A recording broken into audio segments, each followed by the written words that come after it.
Hello, everyone, and welcome back to the Beyond the Home Study podcast.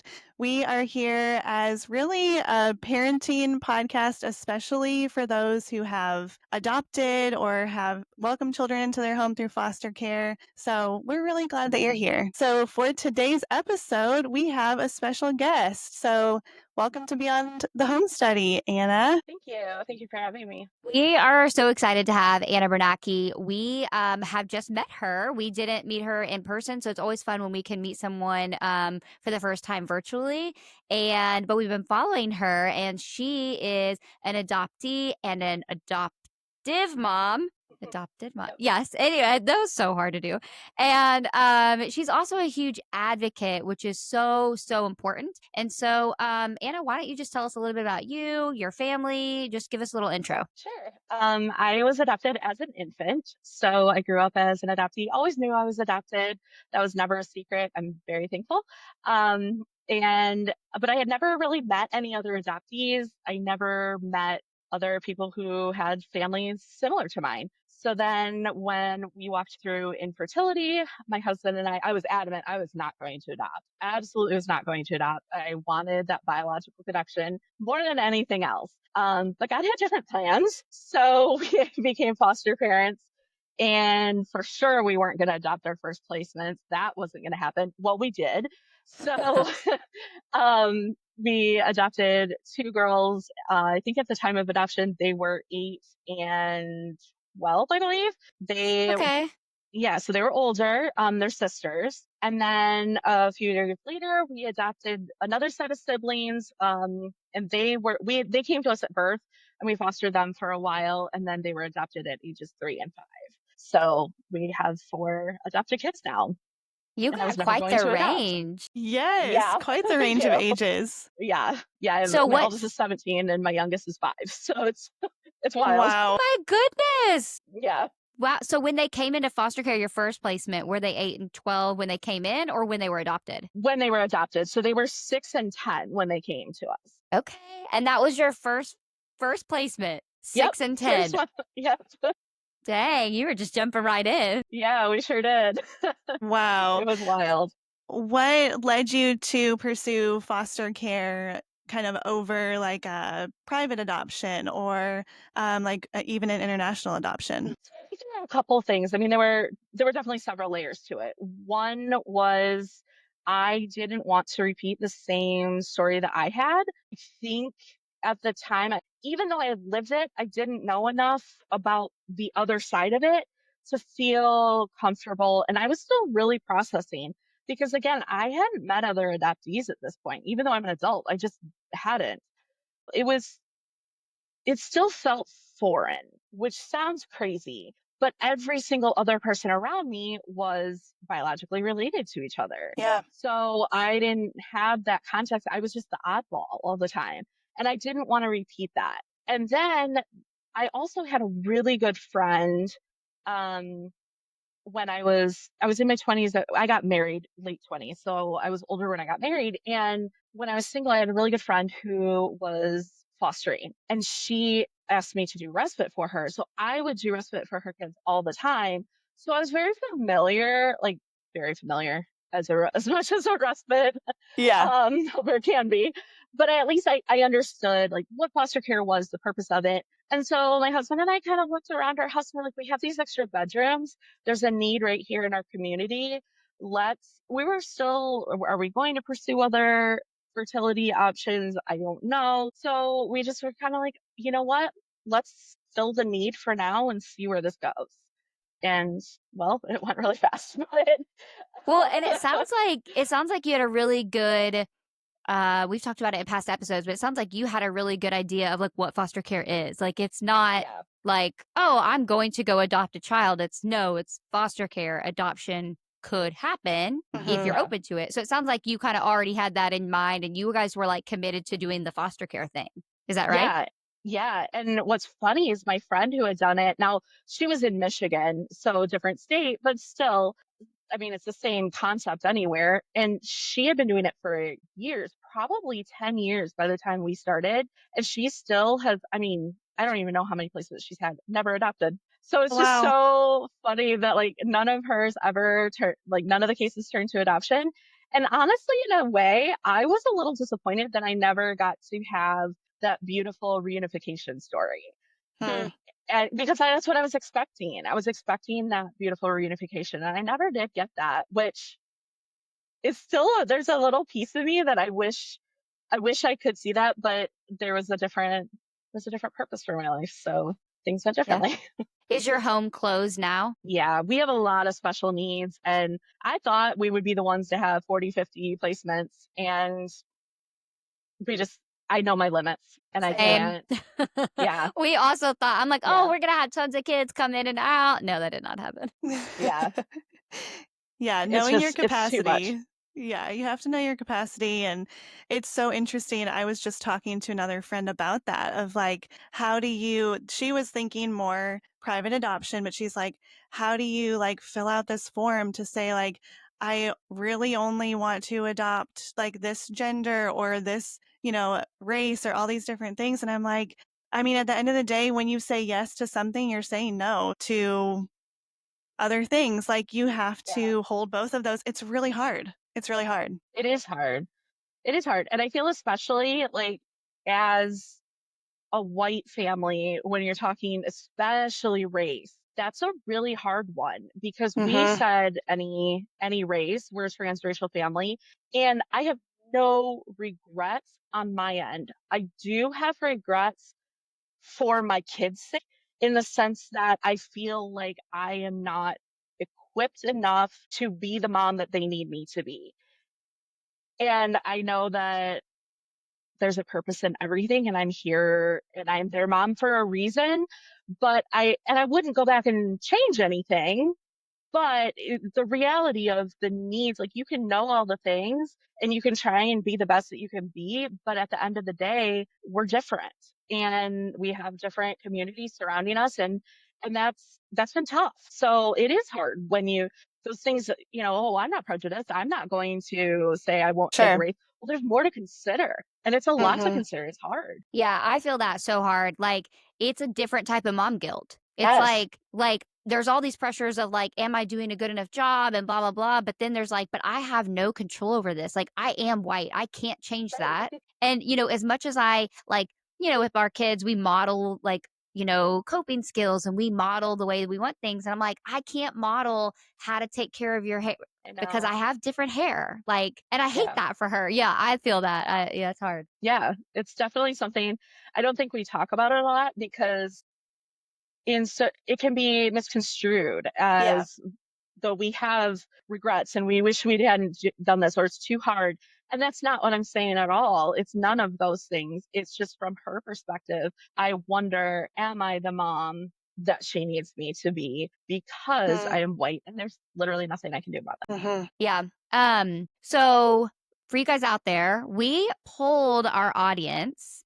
And we thought it would be fun to talk a little bit about what are some questions you wish you could ask your adopted child, but that you can't, or that you really don't want to. And so we know that Anna's perspective is just one perspective. She is one adoptee. She doesn't speak for everybody.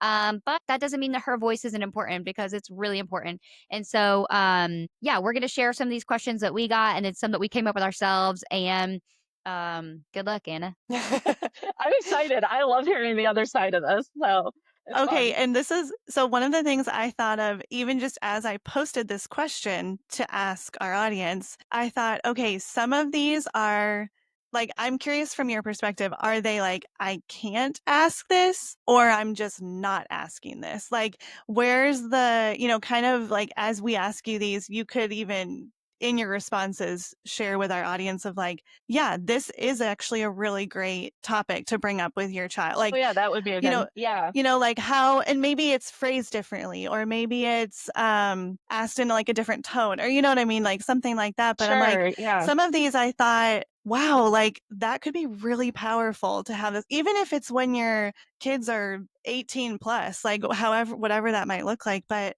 I was like, this could be really cool to like get your perspective on, should this be asked? Shouldn't it be asked? And like right. maybe Yeah, there's a different way of doing it. So just with that I love caveat, that. I wanted to share that. Okay, so yeah, we're kind of like titling this section, and maybe it's the episode title, like what I wish I could ask but don't, or can't, or haven't, or whatever it might be. So the unspoken questions. Okay, so first one, like we've got kind of some big bucket topics, so I'll try to like keep them a little bit together. But if we go out of it, it's totally fine. So on like emotion and even like your identity. That's kind of the first section. So, do you ever wish you weren't adopted? Every single day, every single Wow. day. And Whoa. yeah, and I think that I actually, well, I shouldn't say every adoptee. I think I have spoken with others who are thankful for their adoptions. But I think in general, if circumstances stayed the same, then yes, I'm glad I was adopted. If circumstances could have been different, I wish I would have been able to stay with my family. I wish there would have been a way. Yeah. Do you think this was not a question, but do you think that growing up you could separate that too? Like separate the like if things went this way or if things went that way? No, no, not at all. And I think that's more of a in the last couple of years thing that I've been able to process because I hate this phrase, but it's kind of a good phrase to explain it. But a lot of adoptees talk about coming out of the fog. And I hate any catchy phrase. I always want to call it something different. But it is a really good way to explain it because when you grow up, especially if you're growing up in a situation where you're not around other adoptees, and that narrative that's always been fed to you is that it's good, you were rescued. You automatically, what's the opposite of being rescued? Your family was horrible. You were in a dangerous place. You weren't loved. You weren't wanted. You weren't. So it's this narrative that maybe wasn't said out loud, but what's the opposite of that? If you're not, it's just implied. Hey, friends, if you've been enjoying Beyond the Home Study and want to help us keep these real, honest conversations going, we've got 2 simple ways you can support the show. First, you can subscribe to or follow the show and give us a 5-star review wherever you listen. This helps more parents just like you find our show. Second, we just set up a Buy Me a Coffee page. It's a way to donate to our show and just a small way to say, hey, this matters. So if you would like to support the show, you can head to buymeacoffee.com/Beyond the Home Study, or simply click the link in our show notes. And please know that we're incredibly grateful. Yeah. So because of that, I only viewed it one way, that it had to have been that way. And now as an adult looking back, I can see what if, like, my birth mom was 14 when she had me? What if there were resources for her? What if she could have gotten help? A lot of her issue was her parents forced it. What if somebody had gone to her parents and said, yeah, she's 14, but this is like, there are so many things that could have happened. And maybe adoption is the best case scenario in that situation. But are we actively doing everything to preserve the family before going there? And I think that that is something that quite often does not happen. Especially like now. Like I do think there's a new booming kind of generation of adoption 100%. that is looking different, but Yeah. I don't know how old you are, but just based on your kids' ages, the generation that you were adopted from, it was very different. Yeah, very, very different. I mean, I had a completely closed adoption. Like, I still to this day have never seen any of my records or anything. So I had to find pictures and scratch off white off to be able to find out what my birth mom's name was. So Wow. Wow. we're talking, yeah, it was very, very different then. But I think some of the things still do apply because there are certainly, and this is a whole other rabbit trail we could go on the ethics of adoption, but there are agencies who are, and it's well known, they are preying on those mothers who are feeling like they cannot do it. And rather than supporting them and giving them those resources, they're saying, hey, we got an out for you, and essentially taking that baby because it's going to make them a profit. And it's way more agencies than we even realize. And the more I've looked into it, the more I've been, oh my goodness, this is really, really bad. And just because it's not ethical, these are all legal adoptions. Like none of them are illegal. They're legal, but the way it's practiced is through coercion. And so I think it's just knowing all of that now, I can look back and say, yeah, I wish I hadn't been adopted. I wish I had gotten to experience what it's like to look at somebody and have that reflection and be able to see it in them. I actually met my birth father about a year ago, Wow. and for the first time, and he and I are very much alike. Like, my personality is like copy paste of his. And it actually completely freaked me out. So it was something that I've always wanted. I've always wanted to be able to see myself, but because I've grown up always looking for that in the room, when I finally saw it, it almost made me panic. It was Mhm. terrifying to see that. And so I always wonder, well, what would it have been like to grow up with that, to see those genetic mirrors, to not have to explain myself like, no, I'm really loud, but I'm not being defiant. I'm not being, and not have to explain who I was, but it was obvious because he's loud too, it would have been I think it would have helped so many areas of my life where I was super self conscious or I felt so misunderstood. That genetic mirroring, I just wouldn't have been misunderstood because it was right there. Wow. Yeah. So this is a question that someone had written in, and I think I'm going to add a little bit to it. So, do you think your birth mother, or really even because you just mentioned him, your birth father, made a mistake by letting you be someone else's child? That's a tough one. Um, my I do know my birth mom. I have met her. I met her probably close to 20 years ago now. Wow, that makes me sound old. But that could be 20 years ago. Um, but she actually, it was 20 years ago now that I think about it. Well, you She look was, great. You have like a very ambiguous age. I'm like, I have Yes. no idea how old you are. You can't have a 17-year-old. There's no way. well, I mean, I did cheat. I got her when she was 10, so I cheated a little Still. bit. But I also am old enough to have a 17-year-old. Well, you look great. Well, thank you. But yeah, when I met her, now see, like, she has a lot of mental illness, a lot of struggles. How much of that is trauma from her being forced to give up a baby and live with that and have really controlling parents, and how much of it is that? I don't know, and I'll never know the answer to that, but I am very thankful that she did not raise me. So that, like, it's hard to say that, but it's the truth. I'm very thankful she did not raise me. And then same thing with my dad too. Like, he lived a life of addiction and just a very hard life. And I think, again, he was 17. Like, what 17-year-old boy is going to be a good father, right? Yeah. Like, and he came from a broken home. And so it was just very, very, it would have been very unstable. So, yeah. Interesting. So, okay, those are like first two questions. Do you think that those are questions that, as adoptive parents are listening to this, like, should they ask their adopted kids? What's the right way to ask those things? Like, what's your take on that? I think the first question of, do you ever wish you weren't adopted? I think that's a great question. I think it opens up a lot of conversation about you can't be offended. Like, that's Yeah. going to be the really tough one for adoptive parents to really sit back, and you got to be prepared for whatever answer comes and be open minded about it and be able to explore that why. It can't just be an open shut yes or no question. It has to have a conversation surrounding it, and it has to be in a really safe place where your adoptee will talk about it. Obviously, I don't think a young child would be, I would think teenager, young adult maybe.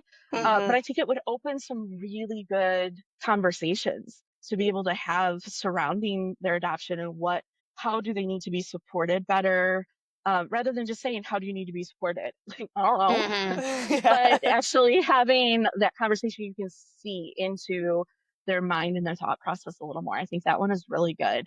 Um, I can't remember, what was the wording of your second question? I forget what the wording was. Do you think your birth mother made a mistake by letting you be Yeah. someone else's child? I think that one is going to have to be based on, it's really going to have to be based on, do they know their parent? Yeah. The surrounding situation. I would tend to lean towards no on that one just because it's so nuanced and could really open a Pandora's box that could be really hurtful for the child too. Yeah, and I mean, like, the first question, maybe you get to some of that, right? Like, depending on what you Right. know about your birth origins and all of the different things, like, and what you know about the family. But I also think there, and maybe not as much the second question, but there could be questions like this that I can see adoptive parents asking as like fishing for compliments of Mm. like, Yeah, aren't you glad that I rescued you? That kind of thing that like, and I don't know, I mean, I don't know the intention of, what is behind this and all the different things. Like sure. it's a text on a screen, like there's so many nuances, but I do wonder if sometimes that's like, is that healing, which maybe it is, or is that like kind of fishing for you want to Mhm. feel good about yourself because of what you did? Yeah, Well, and I that think, Anna, is true. what you said earlier about, like, it being the first question being, like, such a good opening, like, I was thinking in my mind, I was thinking it takes a really confident parent, like, confident in their parenthood to be able to ask that question in a way that you can handle them saying, "I wish I wasn't." But, that same parent that's confident can allow that, like, can't be the parent that's, like, exactly what you're saying, Abby. Yeah, Yeah, that right. is very true. Yeah, Um, that's interesting. so the next section is loss and grief. So, are you angry about what you have lost? I wouldn't say angry. I don't think angry is the right word for me. I mean, Mhm. that's me and my story. Um, every single adoptee is different. Even my own kids, I could answer that differently for all of my kids. I think for me, I am not, but I also have a bigger perspective now where I can see the why and I can see the purpose in all of it. Do I grieve it? Absolutely. Absolutely. I wish like there's so many things that I did lose, but I wouldn't say I'm angry at all. And I don't think I really ever have been. That's just not, at least in my history. Who knows? Maybe that's tomorrow. But I haven't. So far, I haven't been. What's like what would you say is kind of the primary like emotion feeling that you have in your grief? Like, what does that look like for you? I think it's just that deep sadness of the what if, and not or the who, the what, all of those questions. Like who? I mean, I've met both of my parents, so I know a little bit. But I saw somebody the other day say like family recipes. I'll never have those. I don't know what they are. I don't know what their favorite foods were. Am I like that? Do I like those foods? I don't know. I'll never know those things. And that's so silly and seems so insignificant, but it's things like that that just build on each other and they'll pop in your mind at random times where you're doing something. It's like, oh, I wonder if I get this from someone. I don't know. And those stacking individually, it's not that big of a deal, but when those stack on to each other and then you see your kids, I think that was a really big one because I know like we have our adoptions are complicated between the two, but we know their parents, we know their histories. And so to be able to see that and be like, whoa, that was the face your mom always made, or say something like that. And that's nothing I'll ever get. That's just Yeah. not something that I'll ever know. So I don't know. It's interesting. I think that is the hardest part for me. How much different do you think it would have been had your adoption been open, had you had regular communication with your birth mom, even if it was like, once or twice a year or something like how much do you think that would change the way that you view all the things? I think it would have changed honestly everything. And that sounds dramatic, but I was obsessed with finding out who my birth family was. I mean, from this youngest age that I can remember, specifically my mom I guess I didn't really care about my dad that much. Like, I don't know, just didn't he was out there, but I didn't have any context as to who he was. So Yeah. it was just a mystery. But my mom, knew very little, but it was enough for me to be able to like create this. I think I've heard it called the ghost kingdom. And I mean, I had a whole story in my brain, very imaginative, like had a lot going on. And it was always whenever especially as a teenager, whenever I was struggling with my parents, I mean, it doesn't matter if you're biologically Mhm. related or not. You're going to fight when you're teens. Yeah, oh yeah. And so every single time I'd be like, well, if this was my mom, I wouldn't have to explain this. They would understand me. There someday I'll see her and everything will all make sense. And it became such an obsession that when I did meet her, it was such a letdown and Yeah. I was absolutely crushed. So I think, and that sounds really mean, but I don't mean it to come across as mean, but it just, who she was in reality was not at all the person that I had kind of created her to be in my mind. Where if I had known that and I had known history and I had developed a relationship, one, it wouldn't have been a shock. I would have just known. And two, Mhm. I wouldn't have had all these false narratives in my head. It would have, and I would have been able, as I'm growing up, to have some of those references to different things. So I think it would have changed everything. It would have made everything so much easier for me. That's so Wow. good because, yeah, like the years and years of like building this up in your mind, like, gosh, I think about just like building up my birthday and then being disappointed. So, like, I can't even imagine like your identity, like your mom. Like, Yeah. yeah, that would be, didn't matter who she was. Like, it was going to be a letdown. Yeah. Yeah. And looking back, I can acknowledge that. But at the time, didn't even, it was not even a thought that had ever crossed my mind that it could possibly go wrong because it was Wow. supposed to be so perfect. Yeah. Yeah. Wow. It's so hard. Expectations, they'll get you every time. Yep. It's just like Yeah, yeah, those expect. we seriously talk, it's like in every context, it's like, oh, the expectations. And I feel like now I have so many questions for you, and I feel like we're just going to have to keep talking after this at some point because I'm thinking about like, what do you do when, maybe you're making every effort to connect with your adopted kids, biological parents, birth parents, and there isn't connection there, but you want there to be, but how to tell that story and like show pictures and share information so that there's still like some concrete facts maybe, or like I don't know. Yeah. I feel like I have so many different things running in my mind of what I want to do with my girls and would love to know from your perspective. So maybe that will be a part 2 or something. I don't know. I could There go you so go. many ways. I know. I have All a right. I'm almost, no, go answer. Yeah. I was saying I have a really short answer to Yeah. that. It's age appropriate honesty. Yeah. That's what I always say. Age appropriate honesty. Like, I'm sorry, I've tried. They're just not. I don't know. I don't know. They're not hearing back. And then that disappointment can, like, you don't want it to, but it's going to fall back on them. They're not ever going to wonder if you made that effort. Yeah. That's my, yeah. That's good. Yeah, that's great. I think it's like that's really good. And especially, my girls are 4 months old. Like we've got a long road ahead of us still. So the They have things no clue that what's going on yet. they have no idea what's going on. They just want to have some milk Milk. and get their diaper changed and go to sleep. That's all they want right now. But Right. no, I've thought about, how to share, just the different efforts that we've made to try to connect and how it's gone and how it hasn't gone and all those things. And it's like, I want to be able to talk about that with them, obviously in an age appropriate way. And then I have my son who was adopted as an embryo. Who, we know their genetic, we know his genetic family, we know he has a fully genetic brother. And what is the age appropriate time of unraveling all of that and talking about it. It's like, well, how is an embryo formed? What's an embryo? Like all these different things of like, this is tricky.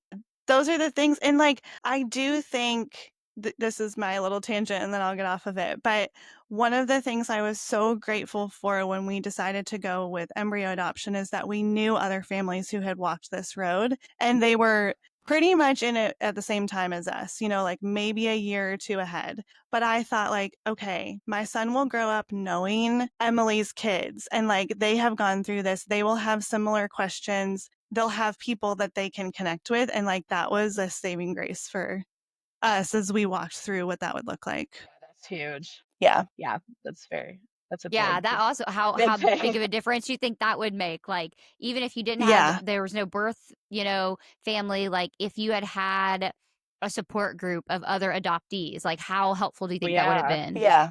Oh, so helpful. Because I wouldn't have felt strange. It was okay, these thoughts and these feelings are normal. I'm not the Mm, weird one here. Like, I'm not yeah. being dramatic. I'm not crazy. This is normal. These are normal thoughts to have and normal feelings to have. So That's super important. Okay, so this is my own personal question. I've been dying to ask you this one. I go back and forth on this all the time. Okay. When you did foster care too, so maybe you had Mhm. similar training. In the training that I had, they're really big on like you need to celebrate the child's gotcha day. Mm. And I feel so conflicted about this. I'm like, don't know how I feel about celebrating the gotcha day. It feels odd. I get the sentiment, like I get the reason why. I'm really curious your perspective. So I'm one person, I know there are a lot of really strong feelings on it. I hate the term gotcha because it sounds so possessive. So I don't like that term. We call it like anniversary. So it's either adoption anniversary or we celebrate the day that they came to live with us. And we've set traditions around that. However, we've always left it up to the kids. So in the case of my kids, they're all about anything that celebrates them. So they will take full advantage of it. No, but so I think it's all about the language you use and adoption. So for us, because it's the day they came to live with us and then their adoption day are different. So we celebrate individually. We'll go out for ice cream or something like that on the day that they came to live with us.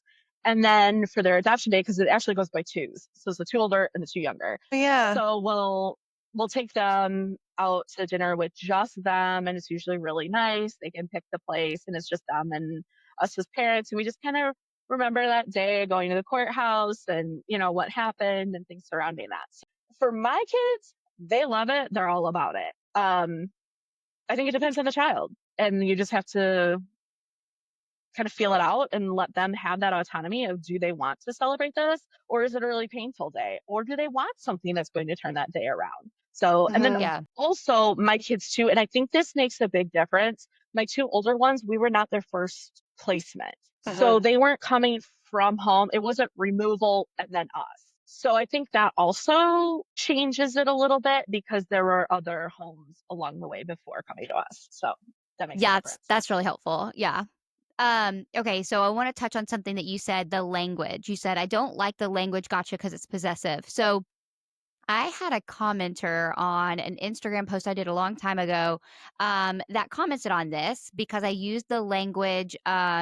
And again, and at the time, I can't even remember exactly what it was, but at the time I was thinking through what's an age appropriate way, and I used the word like I think I used the word mine, like you're mine. Mm. Yeah, it was some sort of like technically possessive word. But in my mind, I was thinking, okay, well, I just want you to know that you're a part of this family and that you're secure in this relationship. And there are like I say to my biological, so I have, an adopted daughter and a biological son. I say to my biological son, like, you're my baby boy, or, and so to my daughter, I'll say, like, you're my girl. And so I'm curious, like, the nuance here, like, how important is this, in your opinion, to be really mindful of this type of language? To me, I think it's a stretch to say that that is inappropriate. I mean, my kids they're my girls, my boy.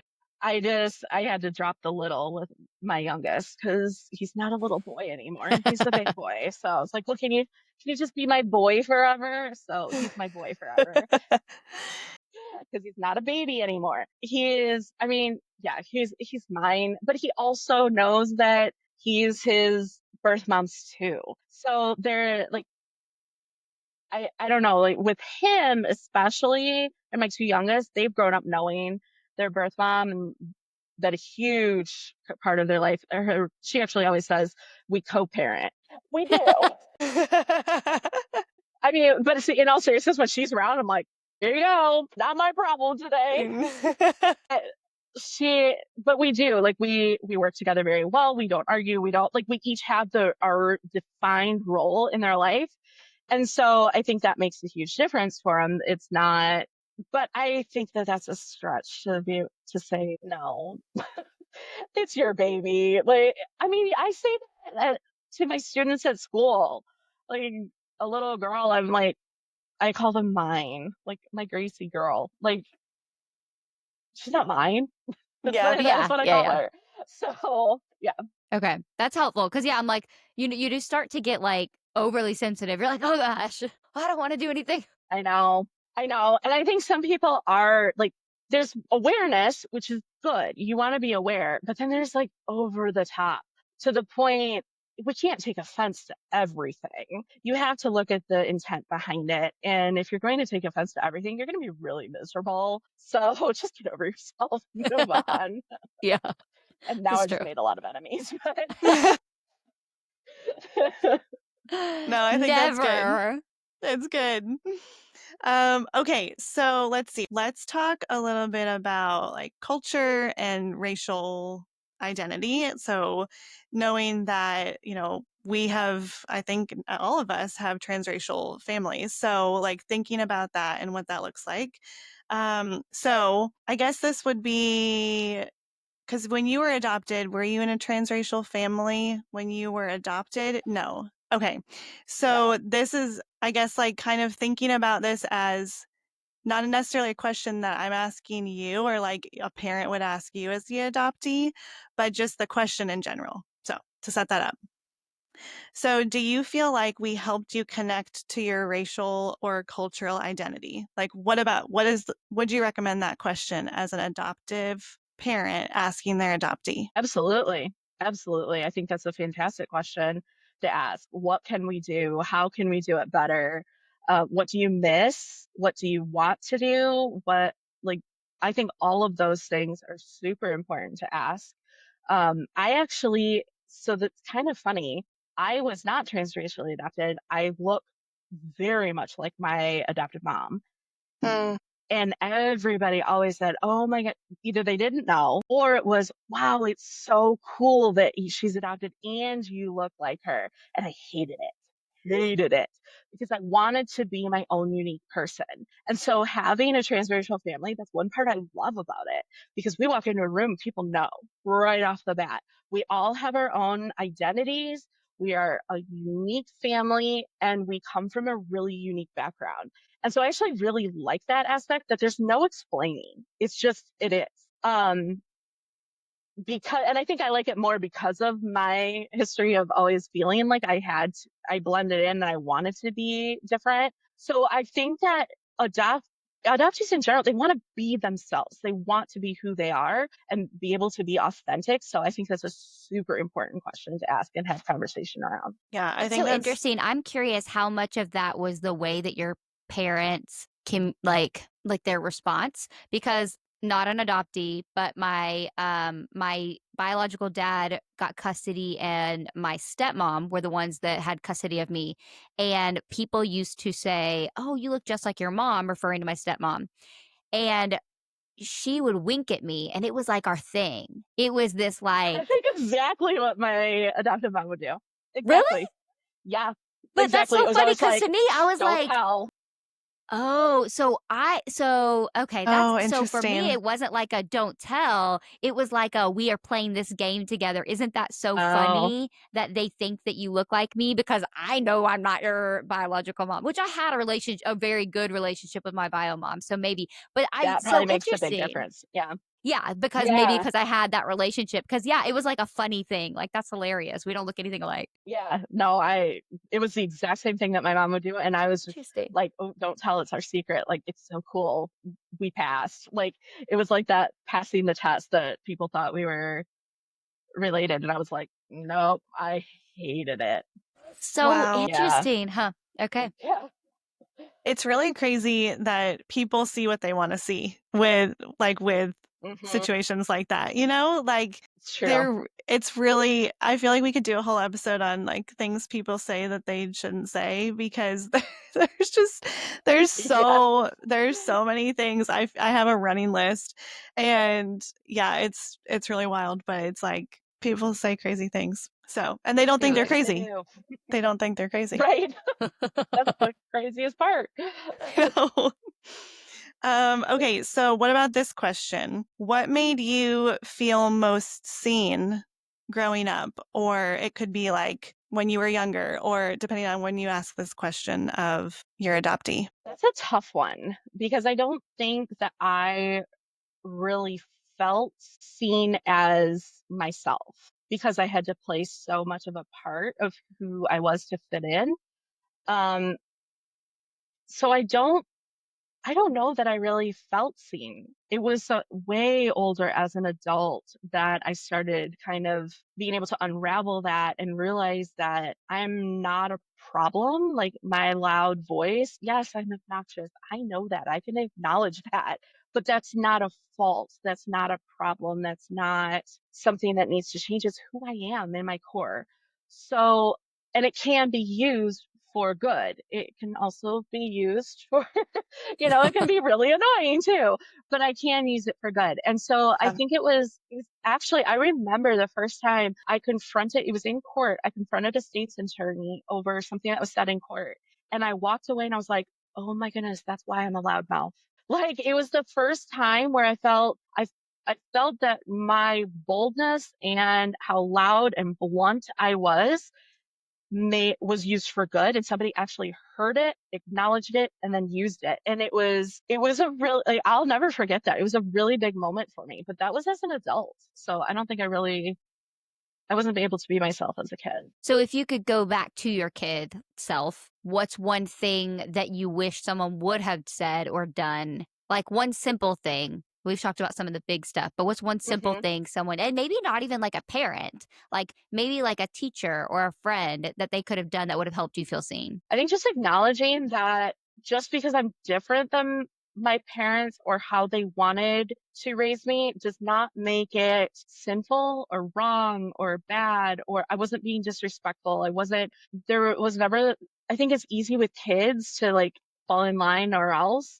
And when you have other genetics at play. And even within the same genetics, you're going to have that. But especially when you have completely different genetics at play, you're going to have huge differences in personality, huge differences in likes and dislikes. And so it's really acknowledging that and validating that that's okay.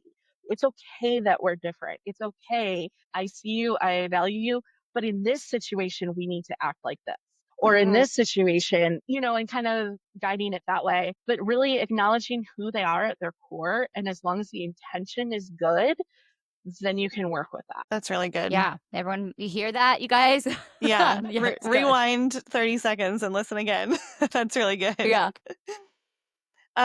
Okay, so let's talk a little bit about like openness of adoption and relationships and things. So, obviously, you've mentioned multiple times you did not have an open adoption when you were growing up. So, and you've mentioned a little bit of, what you think that could have looked like and like what that could have been like. So thinking of an adoptive parent asking their adoptee, when would the right time, or I don't know, when would be a time to ask something like, is there anything you wish we didn't hide from you?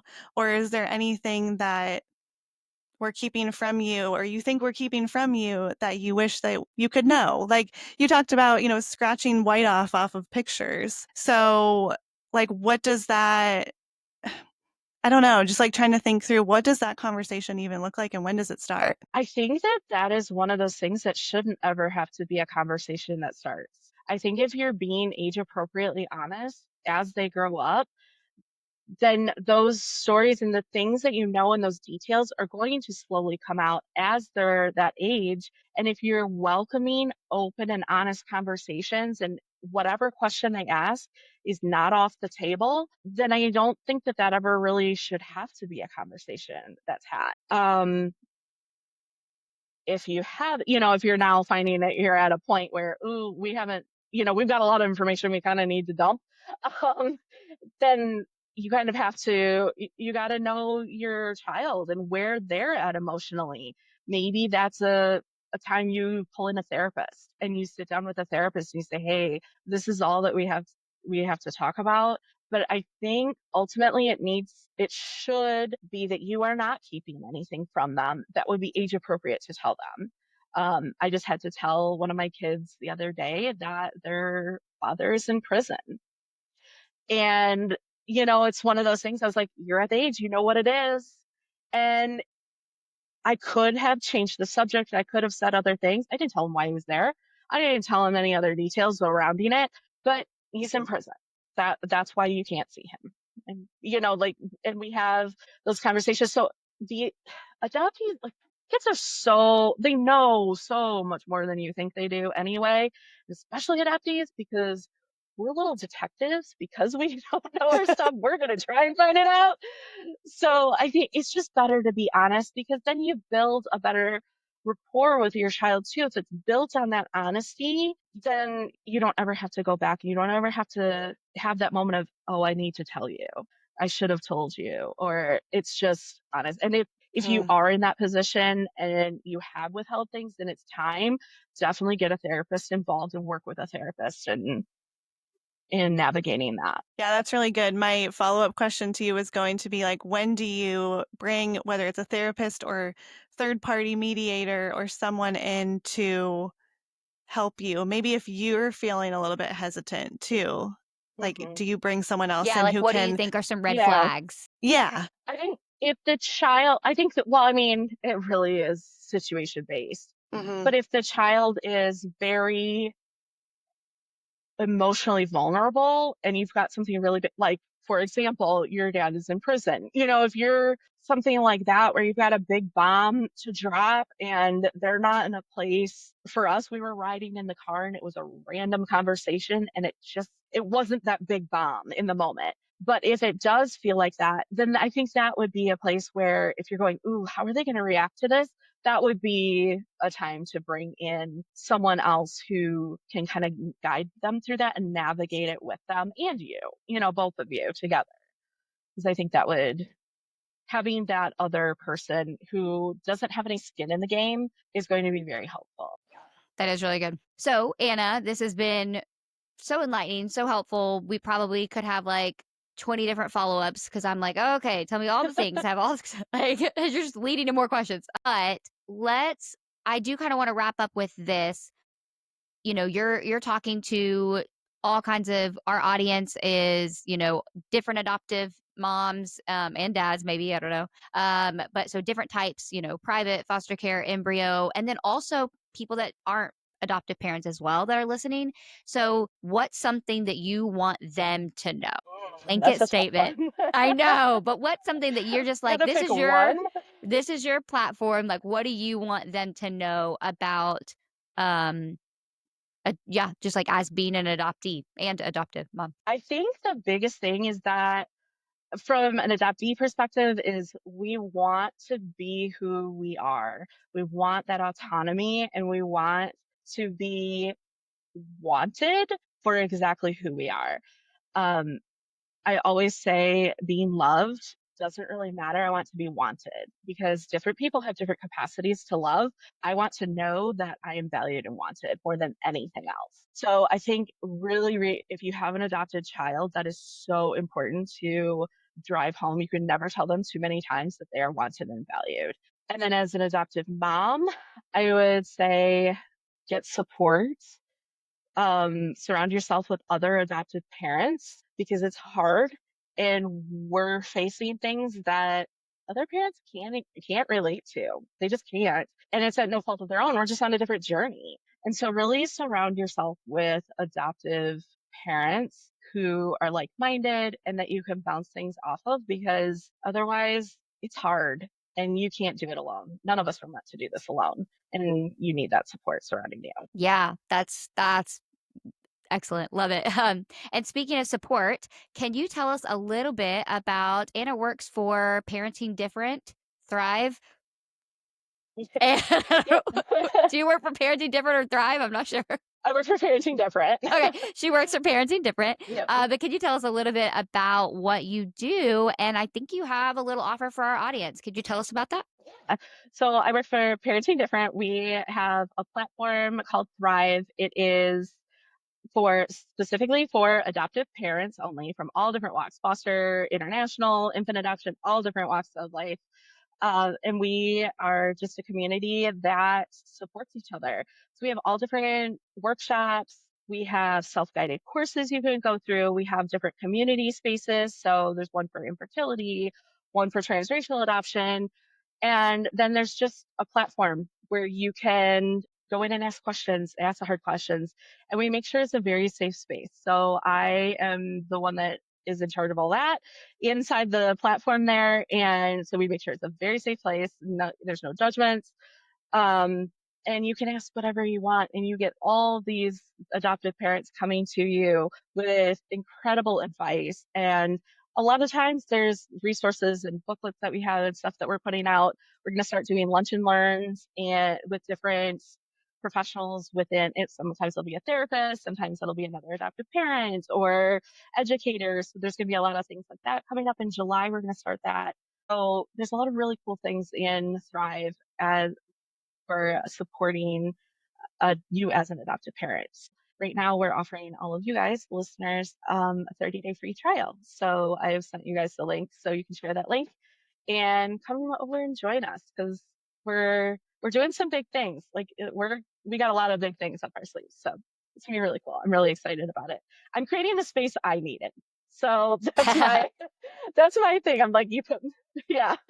I'm creating that space that I needed. So it's really Yeah, so you guys check it out. Abby and I are definitely going to be hopping on and checking out as well. But sometimes I'm sure everyone who's listening is in some sort of Facebook group, but sometimes they are overwhelming, and you just feel like you can't even like post what you really want to know. So this is a great offer for you guys, the 30-day free trial. So you guys should check it out, and I will post that link at the bottom of this episode, and I'm sure we'll put it on our socials as well. Any wrap up thoughts from you, Abby?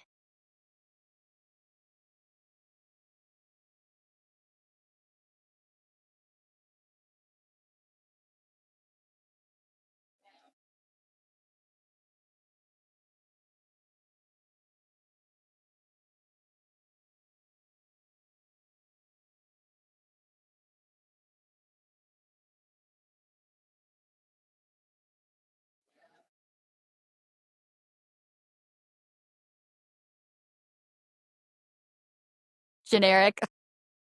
for sure. Yeah. Yeah. I'm excited for you guys to check it out. I think you'll really like it. Well, thanks, Anna, for joining us today. It has been a pleasure. And if anything we said today, you guys, made you laugh, cry, or feel seen, please send this episode to a friend. And we will see you again next time.